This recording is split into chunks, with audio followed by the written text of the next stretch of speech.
Ultimate Halo. Safe, my name is Wangtime, and welcome back to Ultimate Halo. Today I'm going to be giving you a very basic deck setup guide for Atriox in Halo Wars 2. I'm going to show you each of the cards that I pick from more or less the basic set that you get when you first start, and why I use them for Atriox. So first off, before we start getting the deck together, I'm going to select the starting army to Warlord. That means you get 2 Banshees and a Trike thing when you start the match. I keep thinking Prowler. It's not a Prowler. It's not a Prowler. It's not a Prowler. But the 2 Banshees are really bloody damn helpful. You can send 1 to each side of the map and capture 2 points right off the bat. It's a really good tactic. Now, when you first start Halo Wars 2, you don't have much choice in terms of cards. So for Atriox, I try to go for speedy and tough units. So for my first card, I will choose the Chopper because they are cheap and fast, which is vitally important in Blitz. Second card as Hunters, they are good vehicle deterrents, but be aware they are weak versus infantry and have no effect versus aircraft. My third card is the Locust. Now these things are game changers. If you start using these properly, the Locusts can be really good at whittling down your enemy from range. They have super high range. Their range is a godsend and will take care of a lot of the weaker enemies. Next up is the Engineer. Obviously, it heals your units, it's pretty cheap, and it will detect invisible targets, which is very important. You need to have at least 1 detect unit out on the field at all times. Otherwise, even if you can see the invisible enemies, you can't do anything about them. So the fact that this unit heals and detects is pretty damn good. Now, Grunt Mob, basically all this is a drop of 3 Grunt units with a Brute. They're kind of upgraded as well. They're faster than normal Grunt groups, but you can drop them all in at once and split them off into different areas. They're really good for getting a nice little bunch of infantry units out really quickly. I like the Grunt Mob. Banshees are really important for Atriox, and if you're going for those speedy captures, I don't use these Banshees for offensive at all, almost ever. I always use them to fly around the map and capture points that are uncontested. Banshees are really helpful for sneaking around and catching your enemies off guard when they're not in the capture points. Next up, I chose the Bloodfuel Locust. Now, this is a card that you won't have when you first start, but the Bloodfuel Locust is really damn good. Just a Locust by default, but it actually saps health from your enemy at the same time. These are sick. If you have a Bloodfuel Locust, get it. Next up, I picked the Reaver. Atriox doesn't really have many anti-air cards, or the banished faction in general, so the Reavers are always good for those pesky Hornets and Nightingales. And they also detect cloaked enemies, which is good.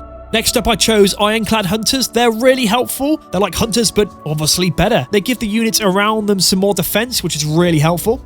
Next up is a Spike Turret. They're good against all units and can be dropped on the fly with max health and no combat fatigue. Obviously, they don't last forever, but they're pretty good at backing up your forces. And the Wraith. Oh my god, the Wraiths are very good. Once you have 2 or 3 Wraiths floating about, you are pretty damn unstoppable. And finally, the Scarab Assault. It can be an absolute game changer. There have been some games where I haven't used this at all, haven't come close to using it, but in some, it's been an absolute game changer. The Scarab Assault are very good for surprise attacks.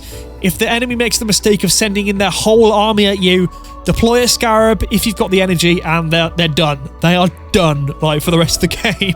That's it for them. So that is my basic-ish deck guide. I actually played a game straight after making this, and after this, I unlocked the Ironclad Wraith for Atriox. So I chose that instead of the turret power-up. So instead of the spike turret, I've got now 2 types of Wraith. And I say that's much better than the turret. Now, in terms of actually applying these cards and tactics in battle, I'm going to show you a few tricks on what I do with Atriox to help me win. So if you remember at the start of the video that we chose the 2 Banshees and the, Marauder! The Marauder. There's 2 Banshees and the Marauder at the very start as our starting army. Now, as soon as the match starts, send each one of these Banshees to the top and bottom of the map, taking those 2 points instantly. That will get your ball rolling in terms of points. Now get your 3rd unit in position and get it ready to claim the power drop that will come down. It either comes down to the left or right of you or right in front of you. Most of the time it's in front of you, but sometimes it's by the side. Now, if the bulk of your enemy's forces have begun to float towards a certain point, take your Banshees away from the fire area. You'll want to keep those Banshees alive because they are really helpful later on in the game when you want to be using those Banshees to take points that the enemy is distracted from. A lot of people like to use the whole army at once, taking points and kind of sweeping through areas. If they are doing that, the fast Banshees, the scout units, will always be incredibly helpful at taking those points. Sometimes I don't even attack the center because the enemy expects me to go there. Then they stay there, and then they kind of question what I'm doing for a while, like